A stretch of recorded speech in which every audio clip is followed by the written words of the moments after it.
انتہائی عزت و تکریم کے لائق بزرگوں، قابل صد احترام دوستوں، بزرگوں، بھائیوں، اجتماع میں موجود حضرات علماء کرام، آج اللہ کے فضل اور اس کی توفیق سے برکتوں، رحمتوں، سعادتوں، نوازشوں والی رات ہے۔ شب برات، نجات کی رات اس کو کہا جاتا ہے۔ ظاہر ہے مجھے اس بات کا بڑی شدت سے احساس ہے کہ کراچی سے لے کر پشاور تک دوست اظہار محبت کرتے ہوئے یہاں تشریف لائے ہیں۔ میں ویسے بھی رسمی تقریر نہیں کیا کرتا، اور آج تو میں سمجھتا ہوں کہ ہمیں کچھ منزل نواز باتیں کرنی چاہیے۔ ہماری ذہنی سطح کس تربیت کی متقاضی ہے، اور ہمیں اب کس سمت اپنے سفر کو لے کر کے آگے بڑھنا ہے، اس تعلق سے کچھ باتوں کی اصلاح، کچھ نئے اہداف۔ یہاں خانقاہی نظم میں جتنے لوگ وابستہ ہیں ان سے میری گزارش ہوگی کہ وہ دلوں کے کشکول کھول کر اس فقیر بے نوا کی باتوں کو سنیں۔ میں آپ کے سامنے درد دل رکھنے جا رہا ہوں۔ میں کچھ ایسی گزارشات کرنا چاہتا ہوں جو صرف اپنوں سے کی جا سکتی۔ میں جس طرح کا سفر اپنے احباب کے ساتھ کرنا چاہتا ہوں، اس کے تعلق سے کچھ اہم باتیں بڑا سوچ کر، بڑا سمجھ کر۔ اس طرح کبھی زمانہ ہوتا تھا نا خط لکھنے کا، تو جو لوگ خط لکھتے تھے نا، ٹیلی فون پہ تو لوگ فی البدی بول دیتے ہیں نا جو من میں آتا ہے، اور کچھ تھوڑے سے پرانے لوگ جانتے ہوں گے کہ جو لوگ خط لکھتے تھے وہ لکھتے تھے اور سمجھتے تھے کہ عبارت ٹھیک نہیں، پھر پھاڑ دیتے تھے، پھر نئے جملوں کے ساتھ، نئی حسن کے ساتھ نئی عبارت کو تشکیل دیا جاتا تھا، اور کئی دفعہ وہ بھی اس شخص کے قابل نہیں ہوتی تھی جسے وہ خط بھیجنا ہوتا تھا۔ تو سوچ کر، سمجھ کر، پرکھ کر کئی صفحات کو ضائع کر کے ایک مضمون تیار کیا جاتا تھا، اور وہ محبت نامہ اپنے بزرگوں کو، دوستوں کو، بھائیوں کو، عزیزوں کو روانہ کیا جاتا تھا۔ میں بھی آج ایک محبت نامہ آپ کی خدمت میں پیش کرنے جا رہا ہوں۔ قرآن مجید سے میں نے ایک آیہ کریمہ تلاوت کی ہے۔ اللہ کریم نے فرمایا وَمِنَ النَّاسِ مَن يَشْرِي نَفْسَهُ ابْتِغَاءَ مَرْضَاتِ اللَّهِ، فرمایا کوئی آدمی ہے جو اپنی جان ہی بیچ دیتا ہے، اپنی جان ہی بیچ دیتا ہے۔ کوئی شخص کس رستے میں بیچ دیتا ہے؟ مرضات اللہ، اللہ کی رضا تلاش کرتے ہوئے۔ اس رستے میں اس نے اپنی ساری زندگی بیچ ڈالی، لیکن اس کا مقصود یہ تھا کہ مجھے میرا رب مل جائے، میرے رب کی رضا مل جائے، اللہ اور اس کے رسول کی محبت کا حصول میرے لیے آسان ہو جائے۔ اس رستے میں اس نے جان ہی بیچ دی۔ مالک نے اس آیت میں یہ نہیں فرمایا اسے کیا دوں گا، اجر کیا ملے گا، اس کا ثواب کتنا ہے، جنت کہ کس درجے میں اسے رکھا جائے گا۔ فرمایا کوئی آدمی ہے، کچھ لوگ ہیں جو اپنی جان ہی بیچ دیتے ہیں اللہ کی رضا تلاش کرنے میں۔ تو نتیجہ ایک جملہ صرف بیان کیا، فرمایا واللہ رؤوف بالعباد، اللہ بھی پھر اپنے بندوں پر بڑا ہی مہربان۔ اس جملے نے بات کو اتنا کھول دیا ہے، اتنا واضح کر دیا ہے۔ فرمایا اگر تم نے میری خاطر جان تک داؤ پہ لگا دی ہے تو میں تو پہلے ہی بڑا مہربان ہوں۔ یعنی ایک شخص جو اللہ کے رستے میں اتنی جد و جہد کرے کہ جان تک بیچ دے، تو کریم فرماتا ہے کہ پھر میں اپنے بندوں پر مہربان ہوں۔ یہ آیت حضرت صہیب ابن سنان رومی رضی اللہ تعالیٰ عنہ کے متعلق نازل ہوئی تھی۔ بڑے تاجر تھے، مکہ مکرمہ سے ہجرت کر کے مدینہ طیبہ حاضر ہو رہے تھے۔ رستے میں کفار نے روک لیا، انہوں نے کہا ہم آپ کو مدینے نہیں جانے دیں گے. تو جناب صہیب ابن سنان کہنے لگے اب تو مدینے جا کے رہوں گا. او جنت کس کاری جتھے یار نظر نہ آوے. تو جاؤں گا، اب یہاں کیسے رہ سکتا ہوں. انہوں نے کہا کہ ہم تو آپ کو کسی صورت بھی مکہ مکرمہ کی حدود سے نہیں نکلنے دیں گے. تو جناب صہیب ابن سنان نے نا بڑے اطمینان سے، جن لوگوں کے پاس کوئی مستقبل ہوتا ہے نا اور کوئی نظریہ ہوتا ہے اور جن کے پاس کچھ عزائم ہوتے ہیں، کچھ مقصد زندگی ہوتا ہے، وہ بڑے بردبار لوگ ہوتے ہیں، ان میں بڑا تحمل ہوتا ہے، ان لوگوں کے اندر بلا کا اطمینان ہوتا ہے. حضرت صہیب رضی اللہ تعالیٰ عنہ فوراً کہنے لگے بھائی میری آنکھیں پڑھ لو، چہرہ دیکھ لو اور میری گفتگو کے اندر جو باکپن ہے اسے ملاحظہ کر لو، مدینے تو میں جا کے رہوں گا. سنا تھا کہ آستانہ یار دور ہے، پر ہم نے بھی ٹھان لی ہے کہ جانا ضرور ہے. اور موقوف طور پر ہی نہیں جلوہ دید کچھ، ہوش اڑ گئے جہاں پر وہیں کوہ طور ہے. جانا تو مجھے ہے. میں تمہیں دو باتیں بتائے دیتا ہوں، یہ تو طے ہے کہ میں جاؤں گا. دو باتیں بتائے دیتا ہوں. ایک تو یہ کہ اگر تم مجھے روکو گے تو میں اپنے ترکش سے تیر نکالوں گا، چلاتا رہوں گا یا مر جاؤں گا یا مار دوں گا. دوسری بات تو میں یہ بتاتا ہوں کہ عمر بھر کی جمع پونجی میری مکہ مکرمہ میں فلاں جگہ پر میں نے دفن کر ڈالی ہے، ساری زندگی کی کمائی. اگر تم مجھے جانے دو نا تو میں زندگی بھر کی کمائی تمہیں دے سکتا ہوں. فرمانے لگے کل زندگی کی جمع پونجی، بڑے تاجر تھے، زندگی میں بڑے منافع حاصل کیے، بڑا کمایا. فرمایا میں کل زندگی کی جمع پونجی تمہیں بتا دیتا ہوں میں نے کہاں رکھی ہے، اگر تم وہ قبول کر لو اور مجھے جانے دو. میری بات پر غور کرنا، منافق، فاسق، کافر، منافق فاسق اللہ ماشاءاللہ، کافر کنفرم، یہ لوگ اکثر لالچی ہوتے ہیں، حریص ہوتے ہیں. جب تک سینے میں ایمان اور محبت مضبوط نہیں ہوتی، ہرس ہوس لالچ نکلتا ہی نہیں. حضرت صہیب نے جب کہا کہ میں تمہیں بتائے دیتا ہوں کل زندگی کی جمع پونجی، تو اب وہ ان کو پیسے نظر آئے تو زبان اور آنکھیں للچا گئیں. کہنے لگے سارے دے دو گے؟ فرمایا سارے ہی. پھر دہرائی بات، واقعی سارے؟ تم تو بڑے تاجر ہو، بڑا مال کمایا ہے. فرمایا مجھے جانے دو، سارا ہی دوں گا. حضرت سیدنا صہیب ابن سنان سے انہوں نے کہا پھر ایڈریس بتا دیں کہاں دبایا ہے مال. فرمایا فلاں جگہ فلاں کونے میں نے گڑھا کھود کے مال دبایا، وہ تمہارا، مجھے مدینے جانے دو. قربان جائیں، ساری زندگی کی جمع پونجی دے کے نا تو حضور کے مدینے پہنچ گئے. کل زندگی کی جمع پونجی دے کے مدینے پہنچ گئے. اور جب سرور کائنات کی بارگاہ میں پہنچے نا تو بتانا کچھ بھی نہیں پڑا. خیال آیا مسلمان نیک و بد پہچان جاتے ہیں، محمد آدمی کے دل کی باتیں جان جاتے ہیں.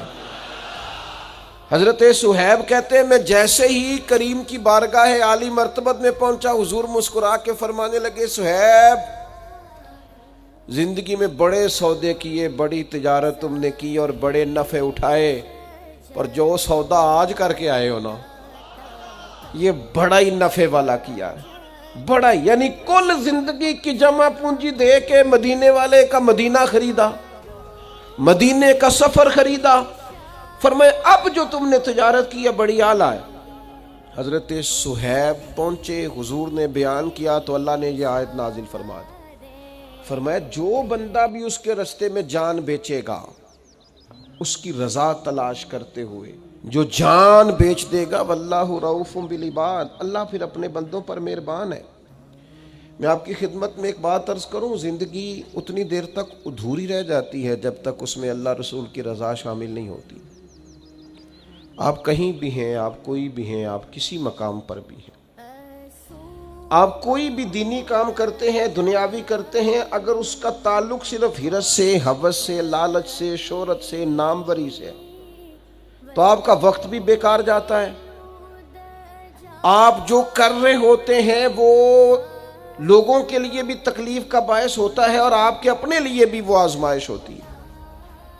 کوئی ملک کی خدمت کرنے کا دعویٰ کرے، خاندان کی خدمت کرنے کا دعویٰ کرے، علاقے کی خدمت کا دعویٰ کرے، دین و مذہب اور عقیدے اور نظریے کی خدمت کا دعویٰ کرنے کی بات کرے، جو شخص بھی اس راستے میں آتا ہے اگر وہ اللہ کی رضا کا متلاشی نہیں ہے تو وہ بڑی جلدی تھک جائے گا، بڑی جلدی اکتا جائے گا، اس کی اپنی طبیعت اسے کوفت دینے لگے گی، اس کا سفر عجیب پیچ و تاب میں گزرے گا، وہ الجھی اور بکھری ہوئی سوچوں کے ساتھ اپنا وقت گزارے گا۔ آپ کو بہرحال اپنی زندگی کو رضا الہی والی کرنا ہے۔ میں آپ سے عرض کروں، ہماری آج جتنا بھی نظم ہے دنیا میں مسلمانوں کا، کسی جگہ یوں محسوس ہوتا ہے کہ جیسے روٹین میں کچھ زندگی میں رسومات چل رہی تھیں تو ان میں شب برات بھی آ گئی تو ہم نے منانی تھی، روٹین میں کام چل رہے تھے تو بیچ میں رمضان کا مہینہ آ گیا تو ہم نے روزے رکھنے ہی تھے، روٹین میں سارا کچھ چل رہا تھا تو اسی روٹین میں ارادہ کیا چلو ایک مہینے کا عمرہ بھی کر آتے ہیں، لیکن اس کے لیے جو ایمان کے تقاضے ہیں، جو محبت اور خلوص ہے، جو للہیت ہے، جو خالص اللہ کی رضا حاصل کرنے کا جذبہ ہے، وہ بڑی کم جگہوں پہ نظر آتا ہے۔ سب سے پہلی چیز جو ہمیں مخلص نہیں ہونے دیتی، رضا الہی کا حصول نہیں آنے دیتی، وہ ہے فاسد نظریات۔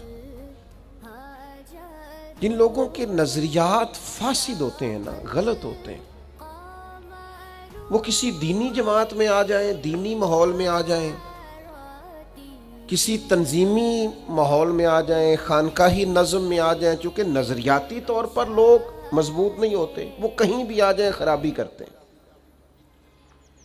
لیکن نا آپ کو کسی بھی فصل کو اگانے کے لیے زمین زرخیز چاہیے۔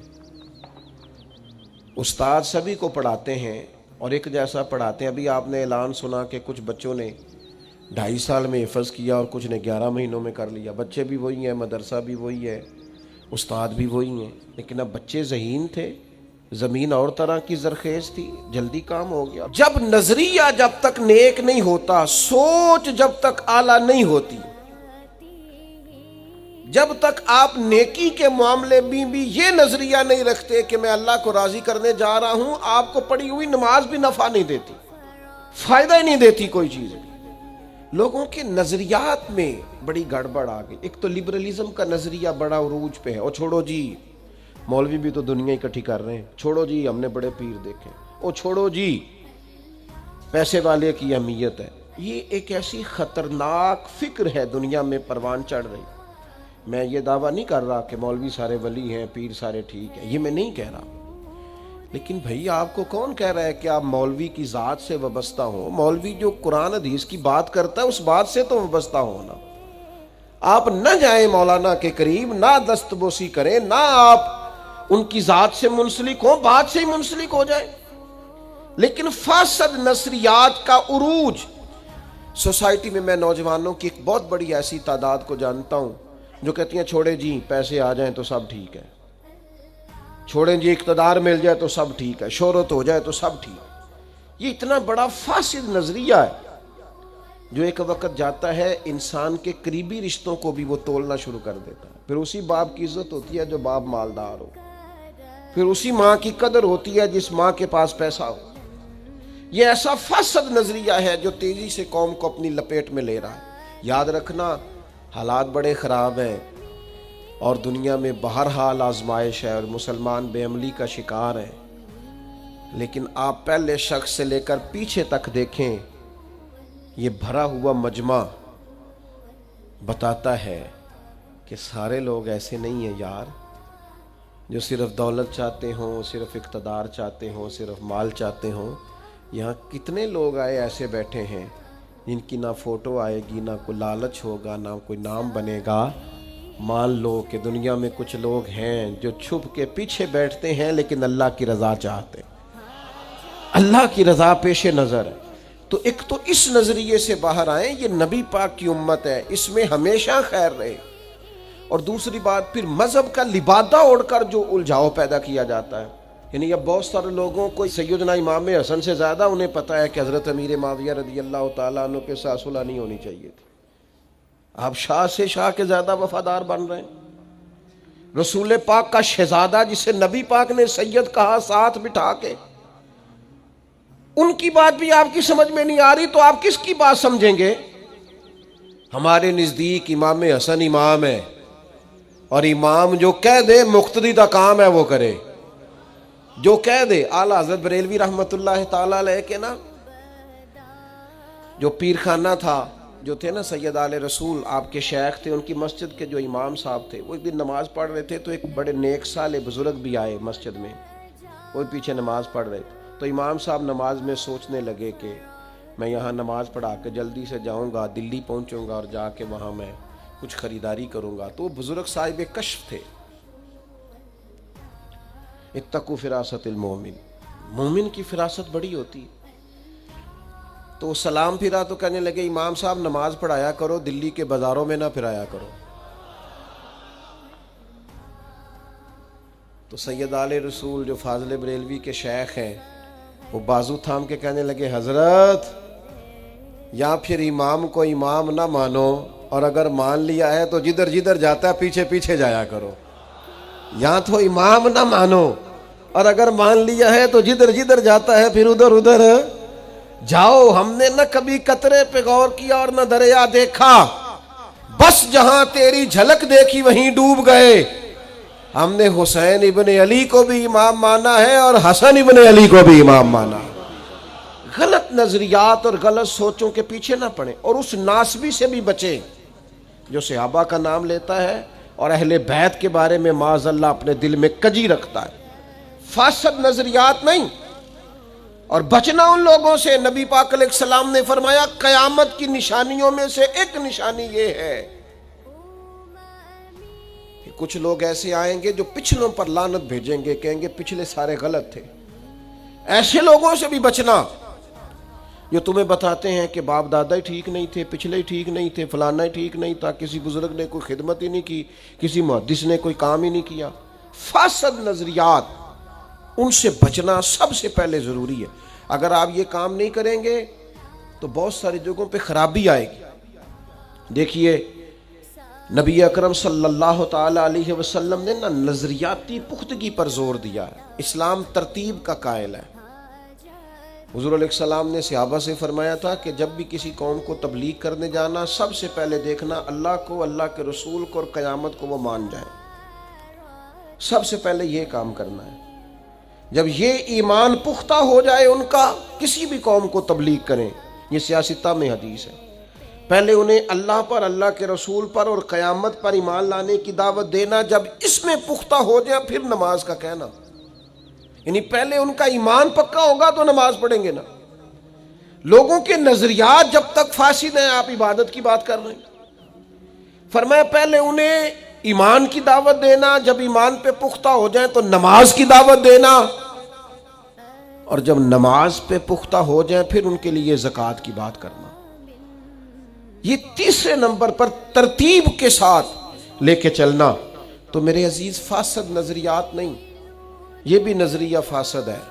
میں بڑی اہم بات کرنے لگا ہوں اور بڑی ذمہ داری سے کرنے لگا ہوں اور میں بڑی دلیری سے کرنے لگا ہوں۔ یہ بھی فاسد نظریہ ہے کہ نہ سنت پہ عمل کیا جائے، نہ شریعت پہ عمل کیا جائے، نہ نماز کی پابندی کی جائے، نہ حلال حرام کی تمیز کی جائے، اور ڈٹ کے کہا جائے کہ اللہ بڑا مہربان ہے معاف کر دے گا، ڈٹ کے کہا جائے کہ دوزخ میں تو کیا میرا سایہ نہ جائے گا۔ یہ بھی فاسد نظریہ ہے، فاسد۔ یہ بھی آپ لوگوں کو غلط رستے پہ ڈال رہے ہیں۔ جن کی شفاعت کی آپ بات کرتے ہیں ان کا حکم کیوں نہیں مانتے؟ اپنے بارے میں آپ یہ بات کریں نا کہ میرا بچہ بالکل نافرمان ہے، ایک بات بھی نہیں مانتا، لیکن میں سب سے زیادہ جائیداد اسے دوں گا۔ کریں بات آپ یہ، میرا بچہ بڑا نافرمان ہے، کچھ پڑھتا نہیں لکھتا نہیں پر مجھے بڑا لاڈلا ہے۔ کریں بات آپ۔ جو بات آپ اپنے لیے قبول نہیں کرتے وہ فٹافٹ اللہ رسول کے لیے نہیں جی نہیں، یہ اللہ بڑا مہربان ہے، مولوی صاحب چھوڑو، اللہ بڑا کریم ہے۔ اور بھئی رب کریم ہے پر رب کا قانون بھی تو ہے نا۔ نبی پاک بڑے مہربان بڑے مہربان بڑے مہربان، پر سیدہ عائشہ صدیقہ رضی اللہ تعالیٰ عنہ فرمانے لگیں اپنی ذات کے لیے نبی پاک نے کبھی کسی سے بدلہ نہیں لیا، لیکن اگر کوئی اللہ کی حد توڑتا تھا نا، رب کے دین کی حدود پامال کرتا تھا تو حضور جلال کرتے تھے۔ تو رحمت للعالمین نبی کو تو جلال آتا ہے جب اللہ کی نافرمانی ہو۔ اور یہاں لوگ کہہ رہے ہیں اور چھوڑیں جی اللہ معاف کرنے والا ہے، نعت خواں آتا ہے وہ 2 منٹ لگاتا ہے کہتا ہے تو جنتی، خطیب آیا تو 2 منٹ لگائے تو کہا جنتی۔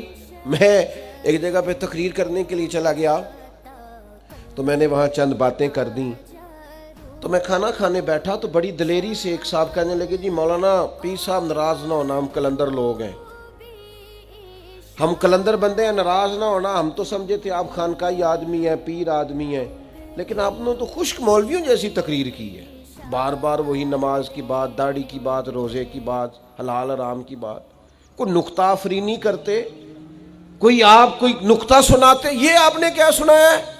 یہ تمہیں غلط فہمی ہو گئی ہے کہ تم کلندر ہو، تم کلندر نہیں تم پاگل ہو۔ اگر کوئی اچھا ڈاکٹر ملے تو جا کے اپنے دماغ کا علاج کراؤ، اس لیے کہ کلندر اسے کہتے ہیں جو ذات محمد سے کھول کے عشق کیا کرتا ہے، اور عاشق تو مر جاتا ہے اس بات پر جو اس کا محبوب کہے، وہ تو مر جاتا ہے اس رستے پر جو ایک رستہ محبوب دکھا دے۔ تو کلندر ہے، میں تجھے بتاتا ہوں کلندر کا نام حسن بصری ہے، کلندر کا نام جنید بغدادی ہے، کلندر کا نام داؤد طائی ہے، کلندر کا نام سری سختی ہے، کلندر کا نام معروف کرخی ہے، کلندر کا نام مجدد الفسانی ہے، کلندر کا نام مہر علی ہے، کلندر کا نام جماعت علی ہے، کلندر کا نام محمد رضا بریلوی ہے۔ یہ کلندر ہے رسول اللہ صلی اللہ علیہ وسلم کے دین۔ ہم نے کیا مذاق بنایا ہوا ہے؟ فاسد نظریات آپ لوگوں میں پھیلا رہے ہیں، اور آپ چونکہ آپ کا مزاج ہے کہ آپ عمل نہیں کرنا چاہتے تو آپ لوگوں کو بھی گڑبڑ نظریہ دے رہے ہیں۔ قطعاً ایسی کسی چیز کی گنجائش نہیں ہے، یاد رکھنا۔ نبی پاک علیہ السلام تو ناراض ہو جاتے اگر اللہ کی حد توڑی جاتی، اور یہاں ڈھٹائی کے ساتھ دلیری کے ساتھ آپ حدود اللہ پامال کریں، یہ فاسد نظریات ہیں، یاد رکھنا، فاسد جو زمانے میں پھیلائے جاتے۔ مسند امام احمد بن حنبل میں حدیث ہے، نبی پاک علیہ السلام نے فرمایا وہ بندہ بیوقوف ہے جو ڈٹ کے اللہ کی نافرمانی کرے اور اللہ کی رحمت کی امید بھی رکھے، یہ تو بیوقوف آدمی کی علامت۔ تو میرے دوست عمل والی زندگی پہ آؤ، یہ فاسد نظریات جو ہیں ان سے نکل آؤ۔ اور دوسری گزارش جو ہمیں عمل نہیں کرنے دیتی وہ ہے خواہشات نفس کا معاملہ۔ ایک لفظ ہے قرآن مجید کا تزکیہ، قد افلح من زکاہا وقد خاب من دساہا۔ وہ کامیاب ہوا جس نے تزکیہ کیا، وہ نامراد ہوا جو نفس کی خواہش کے پیچھے چلا۔ قرآن مجید کا مستقل موضوع ہے تزکیہ نفس۔ اللہ تعالیٰ نے نبی پاک علیہ السلام کے جو فرائض نبوت گنوائے نا، ان میں بھی تزکیہ نفس کو رکھا، کما ارسلنا فیکم رسولا منکم یتلو علیکم آیاتنا ویزکیکم۔ محبوب تم پر آیتیں پڑھیں گے اور تمہارا تزکیہ کریں گے، بنیادی موضوع ہے۔ حضرت ابراہیم نے نبی پاک کے لیے جب دعا مانگی تھی تو انہوں نے بھی کہا تھا یا اللہ وہ رسول بھیج جو قرآن پڑھے اور تزکیہ کرے، انہیں پاک کرے، پاک۔ بنیادی موضوع قرآن مجید کا تزکیہ نفس ہے۔ حضور کا بنیادی مقاصد رسالت میں ایک مقصد تزکیہ، وہ کیا ہے؟ اپنے باطن کو غلاظتوں سے دور کرنا، یعنی دیکھنا کہ آج کل میرا دل کس چکر میں ہے۔ میں کیوں منع کرتا ہوں آپ کو اتنی فوٹو بازی سے؟ یہ سارا دن اپنے آپ کو دیکھنا چھوڑ دو، یہ سارا دن اپنی تصویر لائکس اور کمنٹس دیکھنا چھوڑ دو یار۔ یہ ذاتیات کے بت ہیں، انہیں پوجو گے تو یہ تمہارا دل سخت کر دیں گے۔ ان چیزوں سے باہر آؤ، کیا ملے گا؟ آپ اگر بالفرض معروف ہو بھی جاتے ہیں، مشہور آدمی بیچارے کی تو ذاتی زندگی کوئی نہیں رہتی، میں کیوں آپ لوگوں کو منع کرتا ہوں بہت ساری جگہوں پہ؟ آپ یقین کریں، کسی بندے سے سلام لے رہے ہو نا، اب ویڈیو بنانے والا تو معافی نہیں نہ دیتا، وہ تو کہتا ہے کھانسیں گے بھی تو اس کے بھی ویڈیو بناؤں گا، پیر صاحب کھانس پڑے۔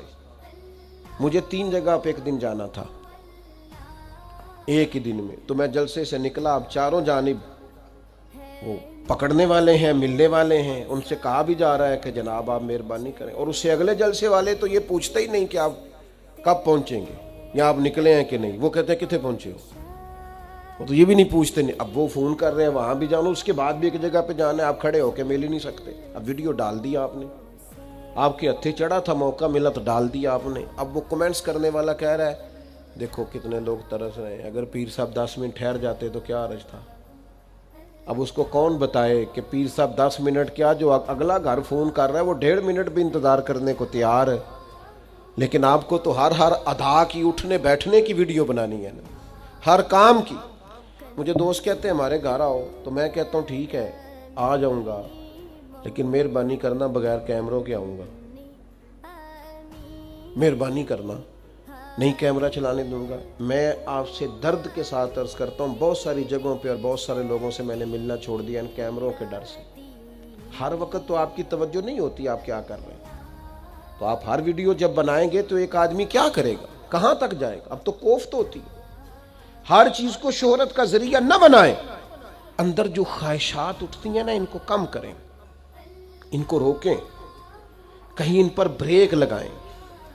ہر چیز جو آپ مانگ رہے ہیں، حضرت صاحب تھے نا کرما والا شریف والے، وہ ایک دعا مانگتے تھے بڑی شاندار، بڑے حضرت صاحب کہتے تھے یا اللہ جو دعا ہم نے مانگی ہے وہ قبول کر،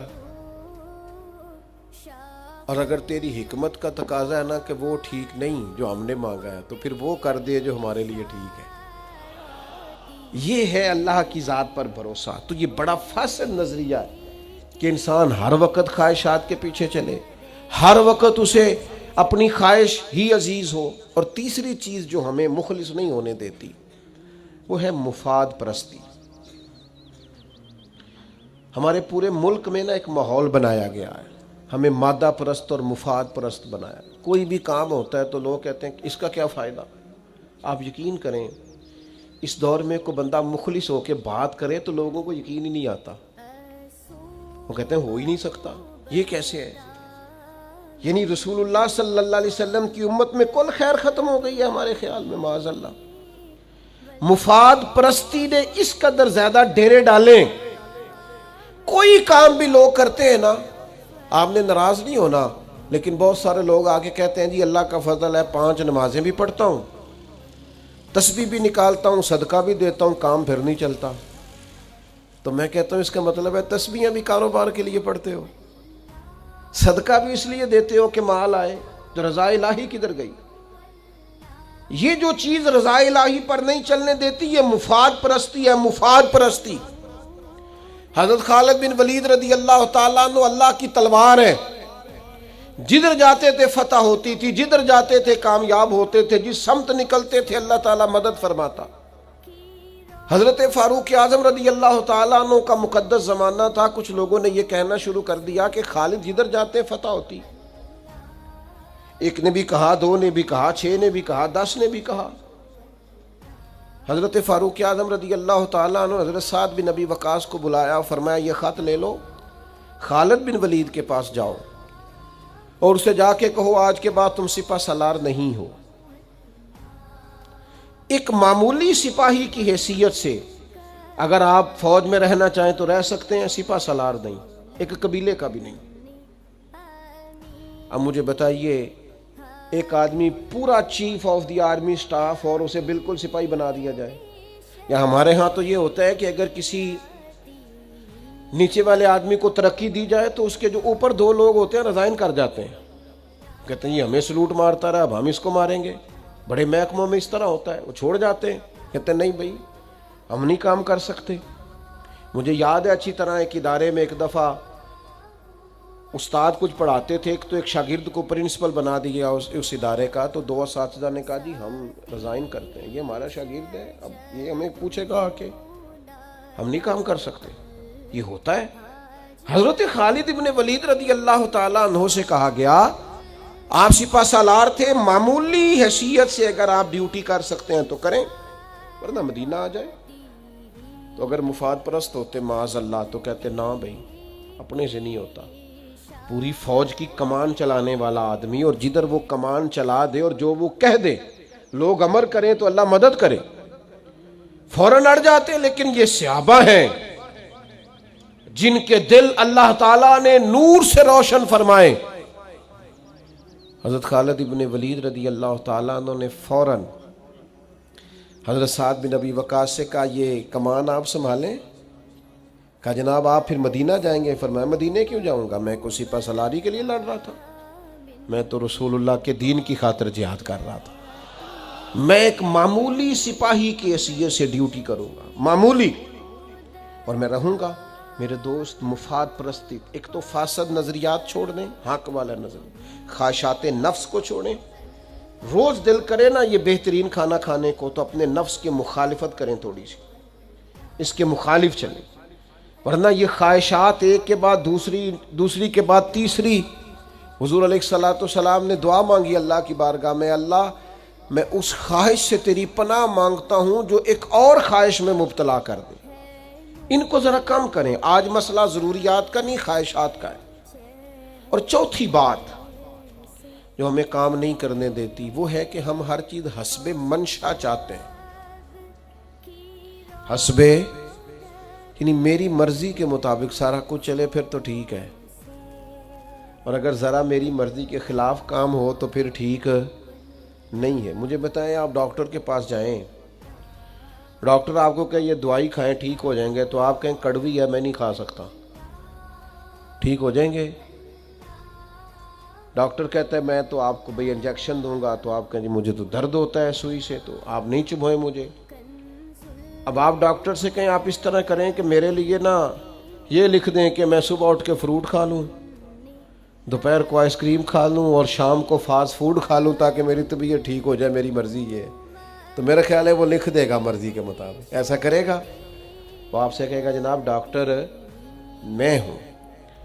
اللہ رسول کے بہت سارے احکامات ایسے ہیں جو بظاہر ہماری مرضی کے مطابق، خود قرآن مجید میں اللہ کریم نے فرمایا کہ تم پر جہاد فرض کیا گیا ہے، وَهُوَ كُرْهٌ لَكُمْ، ہو سکتا ہے تمہیں برائی لگے، تمہیں کراہت آئے، لیکن فرمایا ہو سکتا ہے کوئی چیز تمہیں بری لگے اور وہی تمہارے لیے بہتر ہے، اور ہو سکتا ہے تم کسی چیز کو ناپسند کرو اور وہ تمہارے لیے اچھی ہو۔ تو ایمان کیا ہے؟ ایمان یہ ہے کہ واللہ یعلم وانتم لا تعلمون، اللہ جانتا ہے تم جانتے، حسب منشا۔ میں ایسے بھی خانقاہوں کے لوگوں کو جانتا ہوں، وہ کہتے ہیں جب تک مجھے پروٹوکول ملے گا تب تک تو میں مرید ہوں، اور اگر کسی جگہ کہا جائے گا نا کہ جناب بس آپ پیچھے ہٹ کے بیٹھیں تو سارا کام ہی ختم ہے۔ اب آپ کی مرضی کے مطابق جو کام ہوگا آپ اسے کیسے کریں گے؟ پھر تو آپ نے ڈاکٹر سے دوائی نہیں کھائی۔ آپ شیخ کی مرضی کے مطابق نہیں چلیں گے، تربیت نہیں ہوگی۔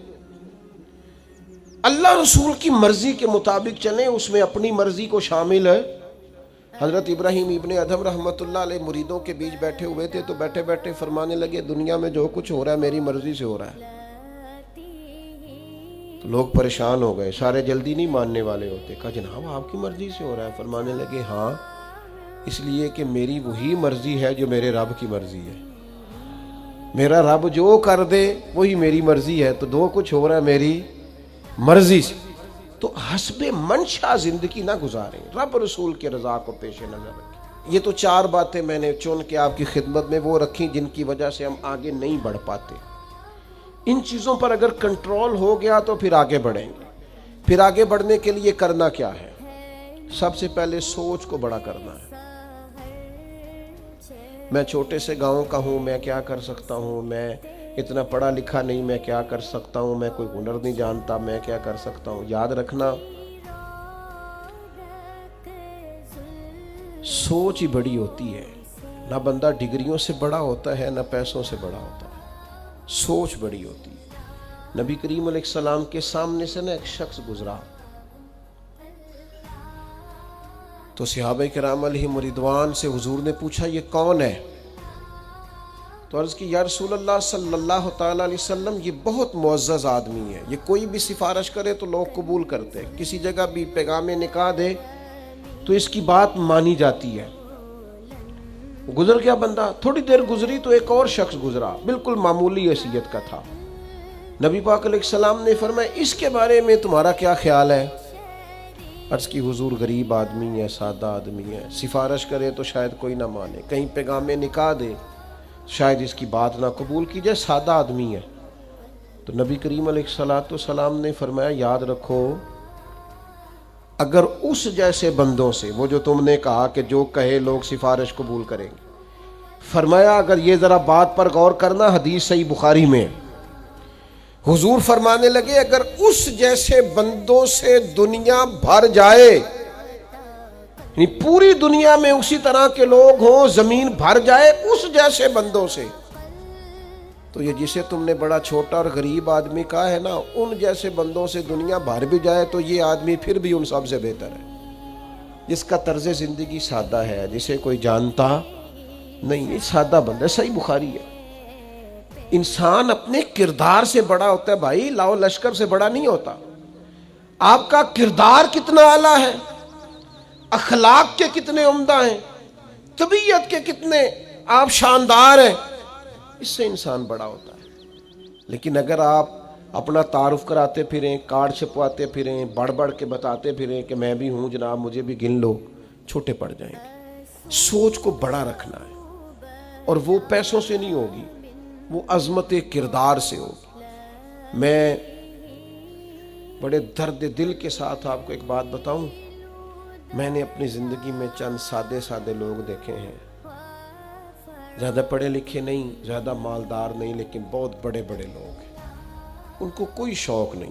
یہ جو لوگ آ کے کہتے ہیں نا جناب میں بھی ہوتا ہوں، یہ تو بوجھ بنتے ہیں بڑی طبیعتوں پہ بعض لوگوں کی، تو پریشان کرتے ہیں لوگوں کو، جو اپنا آپ دکھاتے ہیں، بتاتے ہیں، غور کراتے ہیں۔ یاد رکھنا حضور علیہ السلام نے فرمایا غنی ہمیشہ بندہ دل سے ہوتا ہے، دل کو بڑا کریں، اس میں گنجائش پیدا کریں۔ یہ چیز جو ہے نا، سوچ کا چھوٹا ہونا، دائرے کا چھوٹا ہونا، یہ بندے کو کمزور کر دیتی ہے۔ کروڑوں روپیہ اس کے پاس ہے، اربوں روپے رکھتا ہے، لیکن 5 بھی چھوڑنے کو تیار نہیں۔ میں ایسے بہت سارے غریبوں کو جانتا ہوں جو اربوں کے مالک ہیں، لیکن صبح شام پھر بھی کٹھے ہی کر رہے ہیں۔ بڑے غریب ہیں بیچارے، نہ گھر میں ٹائم دے پاتے ہیں، بڑے غریب لوگ، کہیں سٹے ہی نہیں ہے۔ دل بڑا کریں، طبیعت بڑی کریں، ذہن بڑا کریں۔ اور پھر میں نے دیکھا ہے کسی شخص کے اوپر بھی اگر اللہ کا انعام ہوتا ہے تو بیچارے گھر بیٹھے پریشان ہیں، وہ کہتے ہیں پتہ نہیں انہیں کی کیتا ہے۔ وہ بھائی کیا آپ منشی ہیں اللہ کی رحمت کے؟ آپ سے پوچھ کے دینا تھا اللہ نے، وہ جس کو چاہے جب چاہے۔ وہ ایک کنجوس آدمی تھا نا، ایک کنجوس بادشاہ تھا، کسی کو کچھ دیتا نہیں تھا، تو شور ہو گیا سارے علاقے میں، یار سارے بادشاہ انعام دیتے ہیں، ہمارا بادشاہ کچھ نہیں دیتا۔ تو وہ کنجوس تھا، اب اس نے شرط ہی تگڑی رکھ دی، کہنے لگا میں انعام تو دوں پر قابل بندہ ہی کوئی نہیں ملتا۔ میں کہا جناب کس قسم کا قابل چاہیے؟ کہنے لگا جی میرے سوال کا کوئی جواب دے گا تو اسے انعام دوں گا۔ کہا آپ کا سوال کیا؟ کہنے لگا بتاؤ میری ہتھیلی میں بال کیوں نہیں؟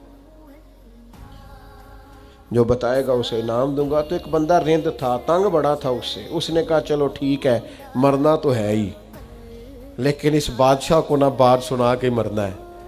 کنجوس تھا اور زمانہ جانتا تھا کنجوس ہے۔ کہا جی میری یہ تھیلی میں بال کیوں نہیں؟ کہنے لگا جناب آپ سخی بڑے ہیں، دے دے کے بال گھس گئے آپ کے۔ اب عظیم آدمی ہے، بڑی سخاوت کی آپ نے۔ تو بادشاہ کو غصہ آیا، چونکہ چور کی داڑھی میں تنکا، مجھے پتہ چل گیا کہ اس نے جو طنز کیا میرے اوپر، غصے میں کہنے لگا اچھا جی میری میں دے دے کے نہیں ہے تو تیرے ہاتھ کی تھیلی میں بال کیوں نہیں؟ کہنے لگے جناب نے دیا بڑا ہے اور میں نے لیا بڑا ہے، حالانکہ 1 روپیہ نہیں دیا کبھی اس کو۔ تو وہ بادشاہ اور غصے میں آ گیا کہ یار یہ تو بڑھتا ہی جا رہا ہے۔ اس نے کہا اچھا جناب تو یہ جو سارے بیٹھے ان کی ہاتھوں کی تھیلیوں میں بال کیوں نہیں؟ کہنے لگا بادشاہ آپ دیتے رہے میں لیتا رہا، یہ ہاتھ ملتے رہ گئے بیچارے، کہ اس لیے نہیں ہے۔ بادشاہ مجبور ہو گیا، کچھ نہ کچھ دینا ہی پڑا۔ بعض لوگ اللہ دے رہا ہے، بندے لے رہے ہیں، آپ بلا وجہ ہاتھ مال رہے ہیں۔ آپ دل بڑا کریں، سینہ بڑا کریں. جسے رب نے کوئی عظمت دی ہے اس کی عظمت کو ماننا سیکھیں. جسے رب نے نوازا ہے اس نوازش کو ماننا سیکھیں. یہ تو سوچ پتہ کس کی ہے؟ یہ تو ابو جہل کی سوچ ہے. وہ کہتا تھا کہ اب معاذ اللہ ثم معاذ اللہ سیدنا عبداللہ کے یتیم بیٹے کو نبی مان لیں. لیکن رب فرماتا ذالک فضل اللہ یؤتیہ من یشاء. یہ اللہ کا فضل ہے، رب جسے چاہتا ہے عطا فرماتا ہے. دل تنگ نہ کریں، دل بڑا کریں. اور دوسری بات، اگر کچھ کرنا چاہتے ہیں تو اپنی ذات کے خول سے باہر نکل آئیں. تھوڑا اوپر اٹھ کے سوچیں، میں، میرے بچے، میرا گھر ہو. اس سے اوپر بھی اٹھ بھئی. تو صرف اپنے گھر کی سوچ رہا ہے؟ قوم کے بارے میں سوچ، ملت کے بارے میں سوچ.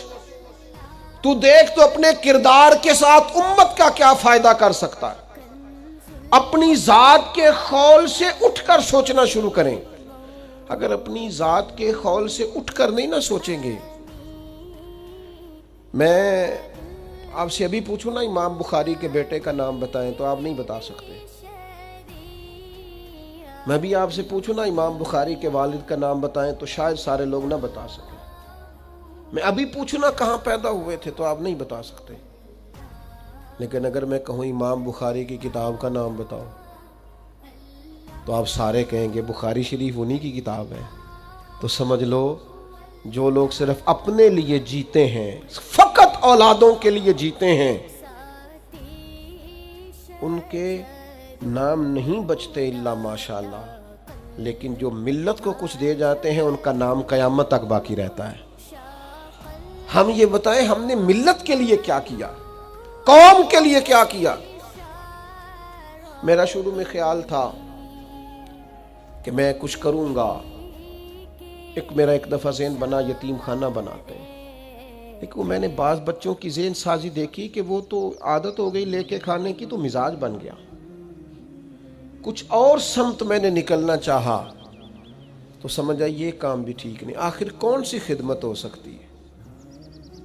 اگرچہ بعض چیزوں میں مجھے تحفظات بھی تھے، ذہنی طور پر پوری طور پر میں تیار نہیں تھا. لیکن بالآخر میں یہ سمجھا کہ کسی غریب کا بچہ ہو، امیر کا بچہ ہو، جب مدرسے میں آتا ہے تو وہ سمجھتا ہے میں پڑھنے کے لیے آیا ہوں. یہاں 550 کے لگ بھگ بچے اور بچیوں کی تعداد ہے اس ادارے میں. آپ حیران ہوں گے کہ ابھی یہ مکمل نہیں ہوا، ابھی تکمیل نہیں ہوئی. یعنی جس دن ہم نے پہلا لینٹر ڈال لیا تھا اسی دن طالب علم. اور میں کئی دفعہ چھپ جاتا ہوں جب لوگ بچوں کو لے کے آتے ہیں داخلہ کرانے، میں چھپ جاتا ہوں، سائیڈ پہ ہو جاتا ہوں. زور دیتے ہیں رکھے مدرسے میں، جگہ ہی کوئی نہیں، سونے کے لیے جگہ کوئی نہیں، بچوں کو گنجائش نہیں، کیسے رکھیں بچے. میں آپ سے عرض کرتا ہوں یہ ہمارے چند ایک ساتھی، اور ہم نے زیادہ مجبور بھی نہیں کیے کبھی لوگوں کو، چند ایک ساتھی ملے ہیں. آج آپ نے 51 بچے، یار کبھی غور کیا آپ نے 51 بچے قرآن مجید حفظ کر گئے. ذرا ہمیں جگہ ملی ہے، صرف گنجائش ملی ہے کام کرنے کی. 51 بچے. آپ اس بچے کو کتنا کو ذہین سمجھ ہیں جو 10 مہینے میں قرآن مجید یاد کر جائے. اس کا ذہن اور میرا سرمایہ اگر مل کے ایک بہترین عالم اور ایک زبردست حافظ تیار ہو جائے تو اس میں حرج کیا ہے. لیکن ہماری طبیعت نہیں، مزاج نہیں. میرا نالائق اگر نہیں پڑتا تو میں کسی لائق پر بھی خرچ کرنے کو تیار. بڑی سوچیں پیدا کریں، بڑی. جب تک سوچیں بڑی نہیں نہ ہوتی. میں کبھی کبھی بات کر دیا کرتا ہوں. ایک جگہ پہ میں حاضر تھا تو ایک صاحب مجھے کہنے لگے جی یہ ہمارے خاندانی ملازم ہیں. میں نے کہا اچھا جی. اب انہوں نے اور بات آگے پھیلا دی، کہنے لگے ان کے دادا ابو بھی یہاں خدمت کرتے تھے تو ان کے والد بھی کرتے تھے اور یہ بھی کرتے ہیں. تو کچھ بندوں کو آپ وہاں کریں تو وہ پھر جیسے بعض نعت خانوں کو تھوڑی داد دے دیں تو پھر نعت لمبی ہو جاتی ہے. تھوڑا سا آپ کہہ دینا ماشاءاللہ تو پھر وہ کہتے ہیں اب اس کے ساتھ نا، وہ پھر لمبا ہو جاتا ہے کام. تو میں چپ تھا، وہ کہے جا رہے ہیں دادا بھی اور باقی بھی جی بھتیجے بانجے بھی ادھر ہی سارے ڈیوٹی کرتے ہیں. تو اب زیادہ ہی کو بندہ بات کرے تو کئی دفعہ پھر رپلائی بھی کرنا پڑتا ہے. میں نے انہیں کہا کہ 3 نسلیں آپ کی خادم ہیں, ان کو کچھ بننے نہیں دینا, آپ نے ملازم ہی رکھنا ہے. خدا کے بندے 3 نسلوں میں سے ایک کو تو آپ اتنا کامیاب کر دیتے کہ وہ بیچارہ کچھ کرنے کے قابل ہو جاتا. نسل در نسل غلامی پسند کرتے ہیں آپ. میرے رسول پاک کا طریقہ تو یہ ہے کہ جو غلام آیا حضور نے امام بنا دیا, اور آپ نے کسی ایک پر بھی ایسا خرچ نہیں کیا کہ وہ مضبوط ہو جاتا, طاقتور ہو جاتا. ایک تیسرا کام کرنا ہے, وہ کیا کرنا ہے؟ یک طرفہ خیر خائی. دین کا اصول یہ ہے کہ نیکیاں تجارت نہیں ہوتی, 2 طرفہ نہیں کہ وہ کرے گا تو پھر میں بھی کروں گا. نیکی یک طرفہ کریں.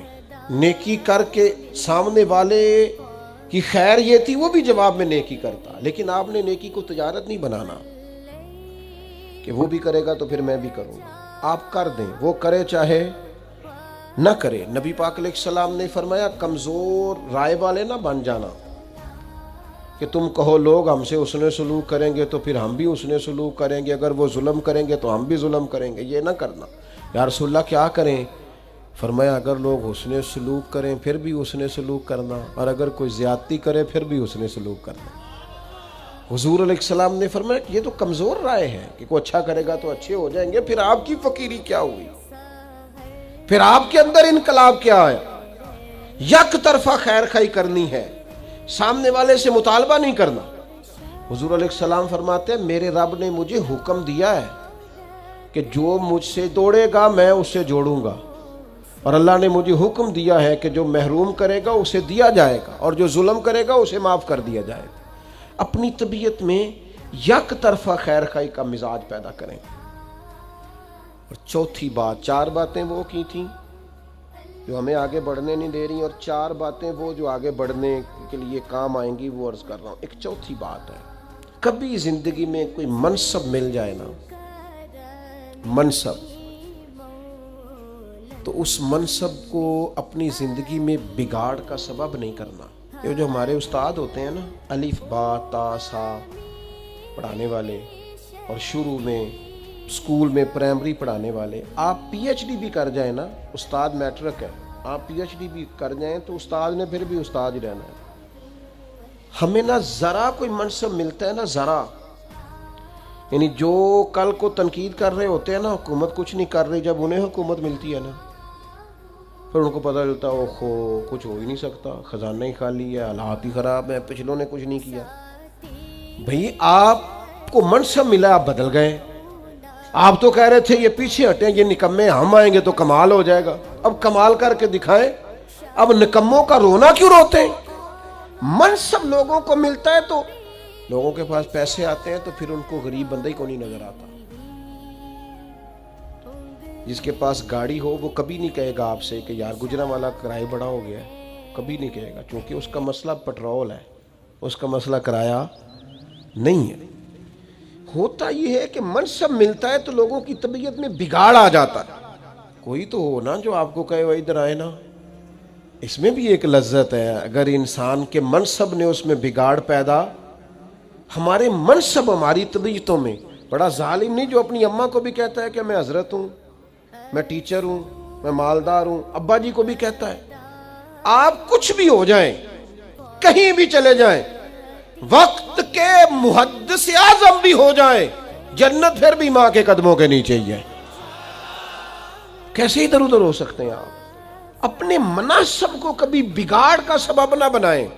میں تھوڑے دن کی بات ہے, ہمارے دوست کچھ پیار کرتے ہیں یہاں, زیادہ نہیں, تھوڑا سا ایک سسٹم ہے رمضان میں کچھ لوگوں کی مدد کرنے کا. تو میں یہ کچھ دن ہوئے سیڑھیاں چڑھ رہا تھا مسجد کی گلی میں سے عصر کی نماز کے لیے, تو ایک بوڑھے نے مجھے آواز دی, صاحب السلام علیکم, نکی جی گل کرنی سی. میں کیوں حکم؟ وہ کدی کدائیں تھوڑے سنگی کو راشن دیندے نے روزے آج. میں نے کہا مل جائے گا آپ کو, رمضان آئے گا تو. کہنے لگے پہلو نہیں مل سکتا, راشن ونڈن والے اور لوگ کو عیدوں بعد بھی بھوک لگ دیجیے, پہلے نہیں مل سکتا. تو میں ان کا بازو تھام کے کونے میں لے گیا. میں نے کہا خیر ہے, وہ ایسا آدمی نہیں ہے کہ روایتی ہو, روایتی بندے کا پتہ چل جاتا ہے. میں نے کہا خیر ہے. کہنے لگے منڈا 40,000 کماندا ہے تے 34,000 ਤੇ ਗੈਸ ਦਾ ਬਿੱਲ ਆ ਗਿਆ। ਤੇ ਮੈਂ ਜਿੰਨੀ ਵਾਰੀ ਰਾਤੀ ਉੱਠਿਆ ਨਾ, ਉਹਦੇ ਕਮਰੇ ਦੀ ਬੱਤੀ ਬਲਦੀ ਸੀ ਪਈ। ਆਂਦਾ ਤੇ ਨਹੀਂ ਵਿਚਾਰਾ ਤਕਲੀਫ ਵਿੱਚ। ਤੇ ਮੈਂ ਉਹਨੂੰ ਆਖਿਆ ਪੁੱਤਰ ਉਹ ਰਾਸ਼ਨ ਆ ਜਾਣਾ, ਤੂੰ ਬਿੱਲ ਦਾ ਕੁਛ ਹੀਲਾ ਕਰ। تو میں کیا حضرت صاحب نو آکھاں گا کہ انہیں سنگیاں نو آکھن دوست منصب ملے ہیں تو ہمیں بھول ہی گیا ہے، دائیں بائیں ہمیں یاد ہی نہیں رہا۔ ہمارا خیال ہے سارا خرچہ ایم این اے صاحب ہی آ کے کریں گے، وہ تو پہلے پورا کریں گے جو انہوں نے لگایا ہے۔ غریبوں کے اشک کون پونجے گا، کون خیال کرے گا؟ تمہیں منصب ملا ہے، تم آگے چلے گئے، واپس آؤ، اپنی سطح پر غور کرو۔ آج شب برات کی نورانی رات میں آپ سے عرض کروں گا، میرا مالک بڑا راضی ہوتا ہے جب غریب کے آنسو پوچھے جاتے ہیں، اللہ بڑا راضی ہوتا ہے جب بھوکے کو روٹی کھلائی جاتی ہے۔ میرے مرشد کریم غوث پاک فرماتے ہیں میں نے 50 سال دین پڑھایا ہے، میں اس نتیجے پہ پہنچا ہوں رب سب سے جلدی اس وقت راضی ہوتا ہے جب تم بھوکے کو کھانا کھلاتے ہو۔ اللہ اس وقت راضی ہوتا ہے۔ اپنے آپ کو بہت بڑا نہ سمجھ لو یار، آؤ تھوڑی تھوڑی کر کے مدد کریں لوگوں، اور اپنے اپنے تحت کر لو، اپنے اپنے گلی محلے میں کر لو، اپنے اپنے ہاتھ سے کر لو، لیکن بھولنا چھوڑ دو۔ ہم بھول جاتے ہیں، وہ ذرا پیسے آتے ہیں تو لوگ گاؤں کی رہائش ہی چھوڑ دیتے ہیں، وہ جا کے کسی سوسائٹی میں گھر بنا لیتے ہیں، انہیں پھر غریب نظر ہی کوئی نہیں آتا۔ وہ ادھر رہے ہیں تو انہیں نظر آئے نا۔ حضرت عمر کا دور خلافت تھا، کنز العمال میں روایت ہے، میں یہ روایت 100 دفعہ پڑھی ہوگی، میں نے بڑی پرانی ہے اور رج کے پڑھتا ہوں۔ کچھ چیزیں بندہ اپنے لیے نہیں پڑھتا۔ مال غنیمت کا اونٹ گم ہو گیا تو حضرت عمر تلاش کر رہے ہیں، کبھی بھاگ کے ادھر جاتے ہیں، کبھی ادھر جاتے ہیں، کبھی دائیں کبھی بائیں، ڈھونڈتے ہیں مال غنیمت کا اونٹ مل جائے۔ تو ایک شخص نے سیدنا فاروق رضی اللہ عنہ کی عالی مرتبت خدمت میں، حضور کدھر بھاگ رہے ہیں؟ فرمایا وہ مال غنیمت کا اونٹ گم ہو گیا ہے۔ تو عام سی بات تھی، لوگ کہتے نہیں کسی منڈے نو آگ چھڑو، کسی بچے نو کہہ دیو، تو فوراً کہا جناب کسی غلام کو کہہ دیتے۔ تو حضرت عمر ٹھہر گئے، رخ پیچھے کیا اور پھر ڈبڈباتی آنکھوں سے آنسو چھلکے فرمانے لگے تمہیں خطاب کے بیٹے عمر سے بڑا غلام کو نظر آتا ہے؟ میں بھی تو غلام ہی ہوں نا، میں بھی تو غلام ہوں، غلام ہی ڈھونڈ رہا ہے، میں اور کسی کو کیا غلام سمجھوں، میں بھی تو غلام ہی ہوں۔ 24 لاکھ مربع میل کا حکمران اور فرما بردار ایسے کہ عمر اشارہ کریں تو لوگ جانے ہتھیلیوں پہ رکھ کے آ جائیں، پر وہ فرماتے ہیں غلام ہی تو ہوں، میں غلام ہی ہوں۔ میرے دوست منصب ملے ہیں تو ہم بڑی چیزیں بھولتے جا رہے ہیں۔ منصب ملنے پر چیزوں کو نہیں بھلائیں، لوگوں کا خیال کریں۔ بس آخری باتیں چند آپ کی خدمت میں عرض کرنے لگا ہوں۔ میری آپ سے یہ اپیل ہے کہ آپ مہربانی کریں، ہم تصوف اور طریقت کے لوگ ہیں، خانقاہی لوگ ہیں، درد سوز والے لوگ ہیں۔ میرا آپ کو سب سے پہلی گزارش یہ ہے کہ آپ نے رمضان شریف آنے والا ہے، موبائل کم سے کم استعمال کرنا ہے، قرآن پاک زیادہ سے زیادہ پڑھنا ہے، ایک تسبیح ہاتھ میں رکھیں، اس محبوب پہ درود پڑھا کرو جو روز آپ کو یاد کرتے ہیں۔ کیسے بھول جاتے ہو، سارا دن حضور کو یاد کیے بغیر گزار دیتے، اور نبی پاک نے تو ایک رات امت کو یاد کیے بغیر نہیں گزاری۔ اپنے معاملات عبادات والے بنائیں، کوئی کونا تلاش کریں جس میں بیٹھ کر اللہ کی یاد ہو۔ میں اپنے سب سنگیوں کو جو حکم سمجھ سکتا ہے حکم سمجھ لے، ورنہ گزارش تو سبھی کے لیے، آپ نے رمضان بازاروں میں نہیں گزارنا، ابھی رمضان سے پہلے کپڑے خرید لیں، ابھی سے سلوا لیں۔ رمضان شروع ہو تو اپنا زیادہ وقت عبادت میں گزاریں، اپنے اخراجات کو کم کریں۔ کامیاب تاجر وہ نہیں ہوتا جس کی آمدن زیادہ ہوتی ہے، کامیاب شخص وہ ہوتا ہے جو ہو اس کے اندر مینج کرنے کا عادی ہو۔ کبھی بھی کامیاب نہیں ہو سکیں گے اگر اخراجات بڑھا لیجیے۔ اپنے اخراجات کو مینج کریں اور اپنے دائیں بائیں رشتہ داروں میں، گلی محلے والوں میں غریب لوگوں کو دیکھیں، ان کے ساتھ کوشش کریں اشک شوئی کرنے کی، تعاون کرنے کی۔ اور پھر تیسری میری آپ سے بڑی درد مندانہ اپیل ہے، اس پر آپ ضرور توجہ دیں گے، اپنے بچوں پر، اپنے بہن بھائیوں پر، اپنے دوستوں پر خاص نظر کریں اور انہیں گزارش کے ساتھ دین کی طرف مائل کریں، تنقید کر کے نہیں، طنز کر کے نہیں، تم نے کبھی نماز ہی نہیں پڑھی، اس طرح نہیں، گزارش کر کے اپیل کے ساتھ انہیں دین کی طرف مائل کریں، ان کو باقاعدہ قائل کریں کہ وہ مسجد میں حاضر ہوں، اکیلے ملیں، ان سے باقاعدہ ملاقات کریں، ٹائم لیں کہ جناب ملنا ہے، پھر ان سے گزارش کریں یار میرا بڑا دل کرتا ہے کہ مسجد میں اکٹھے جایا کریں۔ یہ اپنے دوستوں پر، احباب پر توجہ دیں۔ چوتھی میری آپ سے اپیل یہ ہے، ایک لمحہ بھی زندگی کا ضائع نہ کریں۔ جو لوگ طریقت کے مسافر ہوتے ہیں ان میں سب سے زیادہ تکلیف اس بندے کی طرف سے آتی ہے جو وقت ضائع کرتا ہے۔ وقت نہیں ضائع کریں، زیادہ سے زیادہ ہمت کریں نیکیاں جمع کرنے کی۔ پانچویں بات آج اس بڑے اجتماع میں آپ کی خدمت میں میری یہ ہے کہ ملک کے حالات بڑے سخت ہیں، قومی، ملی، صوبائی سطح پہ پریشانیاں ہیں۔ کوئی ایسی بات کبھی نہ کریں جس سے پریشانیوں میں مزید اضافہ ہو، کوئی انتشار کی بات، کوئی ایسی بات جس کی آپ کو پوری معلومات نہیں ہے، مزید شکوک پیدا کر دے۔ بہت ساری کہانیاں ایسی گردش کرتی ہیں جن کا وجود ہی نہیں ہوتا۔ الیکشن ہونے کے بعد بھی بے چینی اور بڑھ گئی ہے ملک میں۔ ہم کیا کرتے ہیں، ہم ایک اور اندر کی بات روز بتا رہے ہوتے ہیں اور پریشانیوں میں اضافہ کر رہے ہوتے ہیں۔ یہ قطعاً ایسی کوئی بات نہ کریں۔ آج چھٹی بات میری آپ کی خدمت میں یہ ہے کہ آج شب برات کی رات سے لے کر طے کر لیں ہم نے کبھی کسی شخص کی غیبت نہیں کرنی۔ بڑی بڑی بہترین اور سونی جماعتیں میں نے ٹوٹتی دیکھی ہیں۔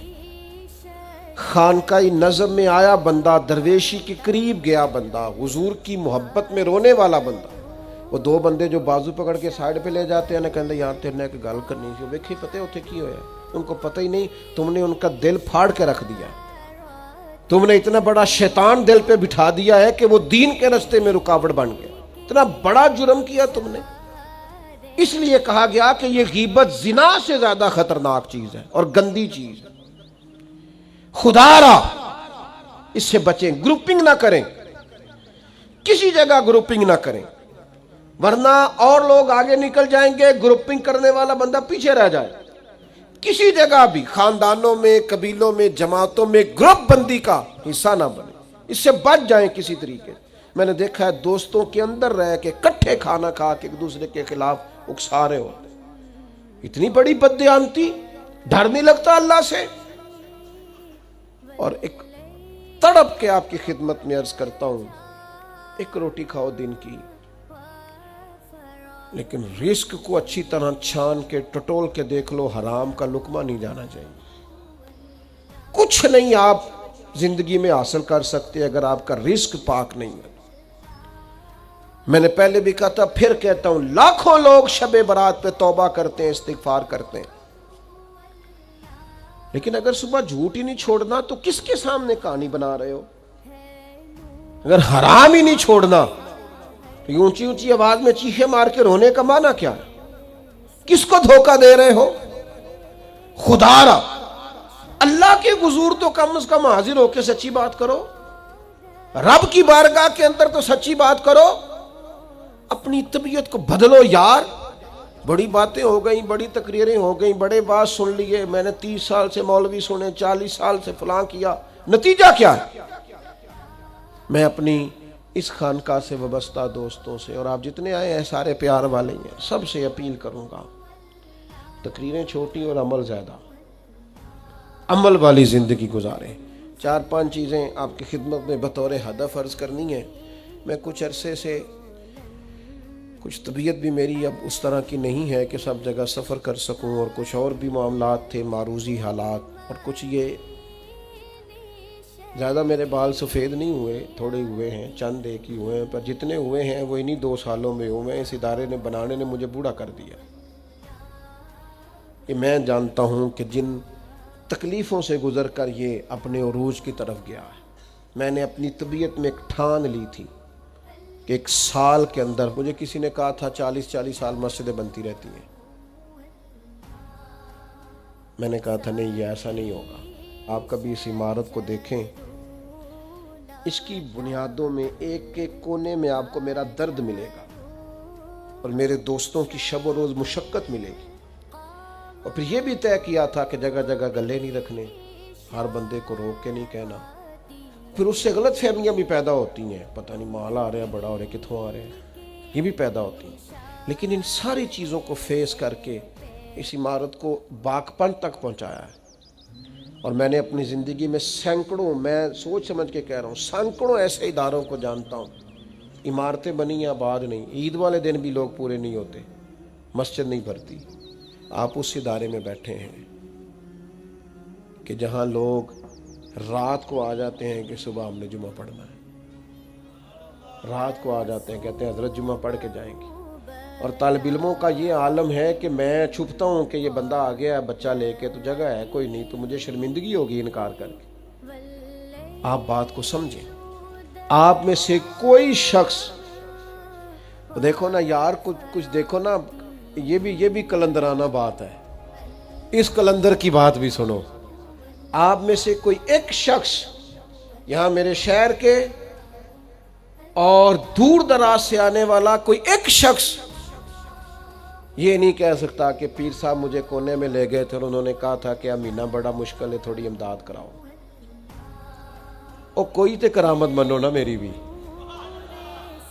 ایک بندہ نہیں یہ کہہ سکتا. یہ آج آپ کے لیے لنگر پکا ہے، لاکھوں روپے کا خرچہ ہے. ایک بندہ نہیں کہہ سکتا آپ میں سے کہ میں نے اسے فون کر کے کہا ہو بھی یاد کرو گے کچھ بے موسم پھل بھی ہوتے ہیں. ہاں کچھ تحقیقیں ہوں گی، زمانہ دیکھے گا، وہ بھی ایک تحقیق تھی. کچھ لوگ ایسے ہیں جنہوں نے جیا ہے تو راج کے جیا ہے، جو اٹھ کے کھڑے ہوئے ہیں تو پورے قد کے ساتھ اٹھ کے کھڑے ہوئے ہیں. جنہوں نے تابانی دکھائی ہے تو راج کے دکھائی ہے، اور اس طرح دکھائی ہے کہ ایک ہاتھ میں غوث پاک کا دامن ہے، دوسرے میں محدث بریلوی کا دامن ہے. جیے ہیں اور جیے ہیں.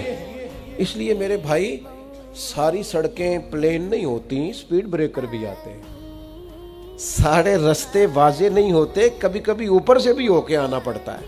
ہاں ٹریفک جام میں ملتی ہے، کہیں کہیں کاغذ بھی دکھانے پڑتے ہیں. ساری چیزیں ساتھ چلتی ہیں. لیکن یہ آپ سمجھے کہ خاص کرم ہے کسی شخص کا جس نے کہا تھا بس شروع کر دو اللہ مدد کر دے گا، تو ہو گیا کچھ لوگوں کا کہنا. تو میری آپ سے یہ اپیل ہے کہ کچھ چیزوں میں نظم میں آپ یار بغیر بتائے بھی تو شامل ہو جائیں. کیوں ضروری سمجھتے ہیں آپ؟ ہم سے وہ والی توقع آپ کیوں کرتے ہیں کہ ہم جناب آپ کو فون کریں اور کہیں کوئی حکم ہو جاتے دسیا جی؟ بتا تو دیا ہے کہ یہ کام کرنے والا ہے، اس کو کرو مل کے، آپ کا اپنا کام ہے. اور پھر لطف کی بات یہ ہے کہ ہر کام اس ترتیب سے رکھا ہے کہ 50 لوگوں کا ٹرسٹ بنایا ہے، اکاؤنٹ بھی ٹرسٹ کے نام کا ہے. کوئی ایسا سسٹم نہیں جس میں کوئی ایسا معاملہ ہو. تو یہ کیا کس لیے ہے؟ تاکہ اس کام کے اندر شفافیت رہے، ہر چیز 100% رہے. ورنہ مجھ پر کوئی پابندی نہیں تھی، میرا ہی دل چاہتا تھا کہ چیزیں اس طرح کی ہوں کہ یہ چلتی رہیں ہمیشہ. تو آپ نے ہمیشہ شامل ہوتے رہنا ہے. اور آخری بات میری آپ سے یہ ہے، اپنے بچوں کو، لائق بچوں کو مدرسے میں لائیں. دیکھیں نا اپنے 10 مہینے والے بھی حافظ ماشاءاللہ، لائق بچوں کو مدرسوں میں داخل کرائیں. اور رمضان شریف کوشش کریں ہمارے ساتھ گزاریں. جتنے دن آپ آ سکیں تشریف لائیں. یہاں بار بار تربیتی نشستیں ہوں گی، اور آخری 10 دن تو بڑا اعتکاف ہوگا. آپ لوگ تشریف لائیں گے، اپنی زندگی کو سنوارنے میں جتنی محنت کر سکتے ہیں آپ کریں، اپنے احوال پر توجہ دیں. میں آپ کے لیے ہمیشہ دعا گو رہتا ہوں، ہمیشہ دعا گو رہوں گا. اور پیر بھائیوں سے میری خصوصی اپیل ہے کہ وہ وقت دے اب ادارے میں آ کے بیٹھیں، تربیت لیں. میں چاہتا ہوں کہ 10 دوست وہاں بیٹھے ہوں قرآن پاک پڑھ رہے ہوں، عام دوست طالب علموں کے علاوہ. کوئی آئے اور وہ مراقبہ کر رہا ہو، کوئی آئے اور ایک کونے میں بیٹھ کے درود پاک پڑھ رہا ہو. آئیں تو پھر اللہ اللہ کریں، ادھر ادھر گھومیں نہیں، ادھر ادھر جا کے وہ مختلف جگہ نہیں دیکھیں. اندر بیٹھیں، جو پرانا طریقہ تھا ہمارے بزرگوں کا، اس خانقاہ نظم میں آپ آئیں. اس کے ساتھ ساتھ میں آپ کو ایسے دوستوں کی بابت بھی بتا سکتا ہوں کہ جو خانقاہ سے وابستہ ہیں، تو جب سے وابستہ ہیں اللہ کے فضل سے 5 نمازیں کیا تہجد بھی پڑھ رہے ہیں۔ میرا ایک دوست ہے ہر 10 دن میں قرآن مجید ختم کرتا ہے۔ ایک ہمارا سنگی ایسا ہے جب بھی مجھے ملتا ہے نا کہتے ہیں صاحب 1 مہینہ گزرا ہے اللہ کے فضل سے اور 13 لاکھ بار میں نے درود پاک پڑھا ہے۔ اس سے طبیعت بڑی خوش ہوتی ہے۔ کچھ ایسے بھی ہیں جڑے آندے کہندے نے گھر دے کہندے سن فوٹو ضرور کھینچ کے آئی، وہ بھی ہیں، ان کی بھی بڑی لمبی تعداد ہے اور زیادہ تعداد ہے، لیکن وہ لوگ جو بڑی خیر، اور ان لوگوں کی بھی بڑی تعداد ہے اللہ کے فضل سے۔ مجھے بڑی خوشی ہوئی، ایک دوست کے والد آئے کچھ دنوں پہلے جمعے میں اور مجھے مل کے بڑا روئے۔ میں جانتا نہیں تھا، میں نے کہا آپ تو بڑے اتنا روئے کہ وہ بیچارے ان کی حالت غیر ہو گئی۔ میں نے ان کو بٹھایا، بچے سے کہا ان کو بٹھائیں، بعد میں ان کے پاس گیا، میں نے کہا کہنے لگے وہ فلاں میرا بیٹا ہے جو آپ کے پاس آتا جاتا ہے۔ تو میں نے کہا کہ اس میں، کہنے لگے حضرت صاحب میں نہیں نمازی تے پتر نمازی ہے، تہجد پڑھتا ہے اٹھ کے، اللہ اللہ کرتا ہے۔ تب مجھے شرم آنے لگی، میں بھی آیا ہوں، منو بھی کچھ اللہ اللہ دسو۔ تو اب اس شخص کی جو کیفیت تھی نا، مجھے ایسے لگ رہا تھا کہ یہ ہماری بخشش کا سامان ہو رہا ہے۔ اس قدر گوائیاں اور اس طرح کا بے موسمی پھل، اس طرح کے درجنوں لوگ، ہمارے تدویز شویز کوئی نہیں چلتے اتنے، نہ مطلب کوئی اس طرح کی توقعات و بستہ کرے۔ ہم نے تو اللہ اللہ سیکھی اور اللہ اللہ ہی سکھا سکتے ہیں، انہی چیزوں پر توجہ ہے، یہی کام کر سکتے ہیں۔ تو جتنی میں نے گزارشات کی ہیں، میں نے کہا کہ خط کئی دفعہ لکھا، کئی دفعہ پھاڑا، پھر جو زیادہ سونا بنایا تھا وہ آپ کو سنایا ہے، اس پر زیادہ توجہ دی تھی وہ بات آپ تک پہنچائی ہے۔ آج آپ کو تا حد نظر دیکھ کے اتنی خوشی ہے، آخری دیکھیں دیوار تک دوست، پھر وہی معاملہ ہوا کہ جگہ نہیں ملی، لیکن یہ سونا سنجیدہ اور یہ تحمل اور بردباری سے رات ڈھلتے وقت بیٹھا اجتماع، اس میں علماء ہیں، سادات ہیں، نیک لوگ ہیں، عبادت گزار ہیں، کچھ ایسے چہرے ہیں جن کو میں نے یہاں بھی دیکھا ہے اور مدینہ میں بھی دیکھا ہے۔ تو یہ ساری سعادت افروز گھڑیاں موجود ہیں۔ اللہ تعالی ہماری حاضری کو قبول فرمائے۔